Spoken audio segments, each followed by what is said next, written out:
you said you paid everybody, you signed an affidavit for us, you know, you need to take care of that. You know, and the title company will try to work that out with the seller, provided you have the right policy. You know, and title companies take losses for those kind of issues at times too.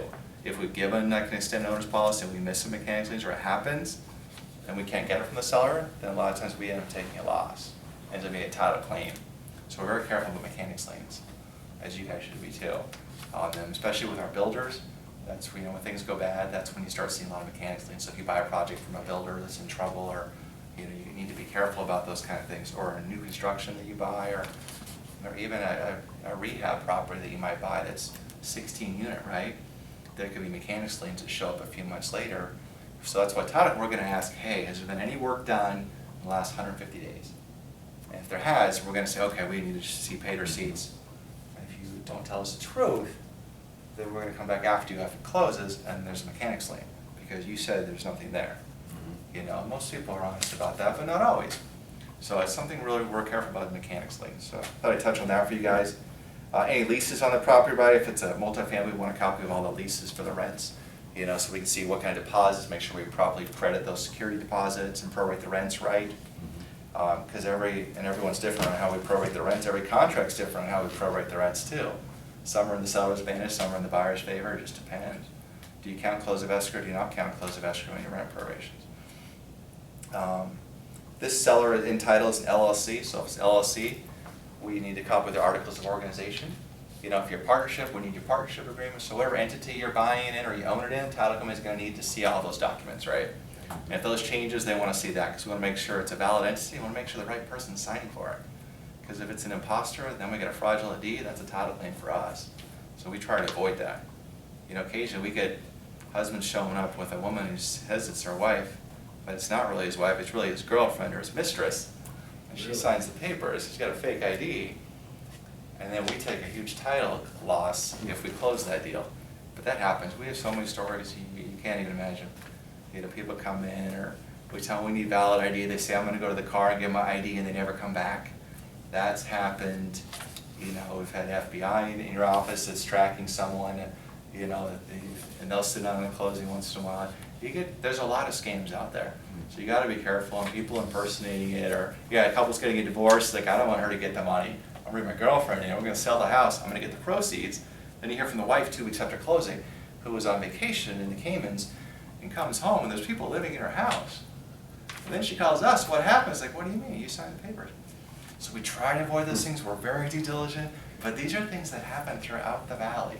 What happens in that case? Well, if that's the case, in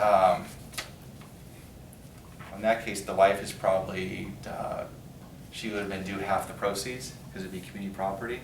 So we might have a title claim for half the proceeds, you know, for that.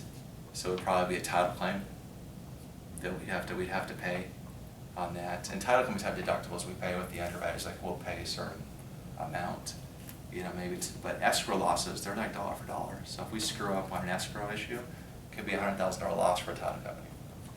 Or title issues aren't as bad, but they still add up. So that happens. So yeah, then someone's writing a check for that, you know, unless we can, or there'd probably be lawyers. They'd probably sue the husband and he'd give her the money, but it wouldn't be settled in a few days. We might pay a claim and then pursue the husband, but just stuff like that, plus that you don't get to see, happens a lot. So we're trying to protect you, and having someone out there, it's a third party looking for these things, it's helpful when you deal with that versus people that try to do it on your own. I mean, you don't know about this stuff. You're like, oh, it's a big deal. Like, no, it's a big deal. We record the documents, so that's Schedule B. Part 1, requirements. So that's really what we have to take care of. That's where I would probably flip if I had a title report and I'm a buyer. I'm going to go to that requirements page. Okay, what's on there? Okay, that looks normal. Or is there an IRS tax? Is there something funky there? Otherwise, that's normal stuff. Schedule B Part 2, these are all the things that you're accepting on the property. So you buy a property, you're taking it subject to all these things here. So there's something here you don't like, you'd want to address that during that review period with your seller and have them fix it or cancel if they can't fix it. So Schedule B, like in future taxes, you know, we're not going to pay them. She's not responsible for that. You know, any treasurer's act, any water rights, any CC&R's restrictions on the property. There might be an old lease there, like this bowling alley lease. You know, it could be a strip center, and there's all these different leases that are of record. And there could be something funky in here that you may not like Like you can't sell the property for 5 years, or you gotta only have low income rents for this, you know. Those, if it's public record, we're gonna find it and we're gonna put it here. But it may go on for several pages on a big property, so it could get buried. And if someone's not looking at it, you know, then that could be a problem. So that's Schedule B Part 2. The rest is more form and legalese. So that's the title report. Again, we look through these. You know, your brokers look through those. If you have an attorney, they look through them. So there's usually a lot of eyes on them, but not always. You know, and sometimes they get missed. And sometimes title companies will forget to put something there, right? If you don't have the right coverage, you know, they make mistakes.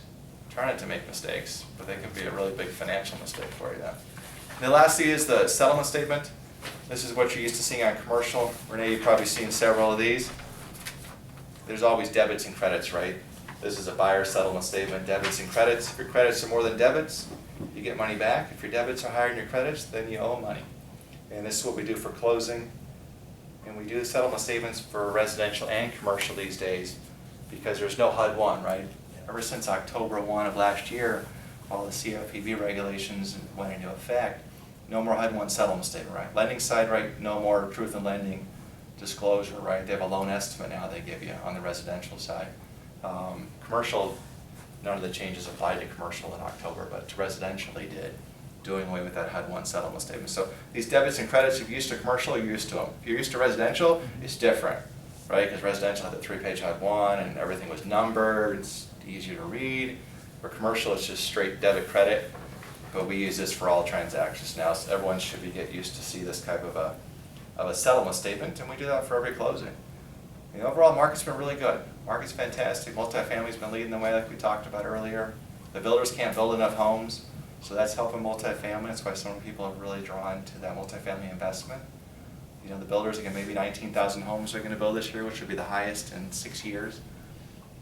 But they have trouble even building that many because land's expensive. It's got a pencil for what they can sell it for.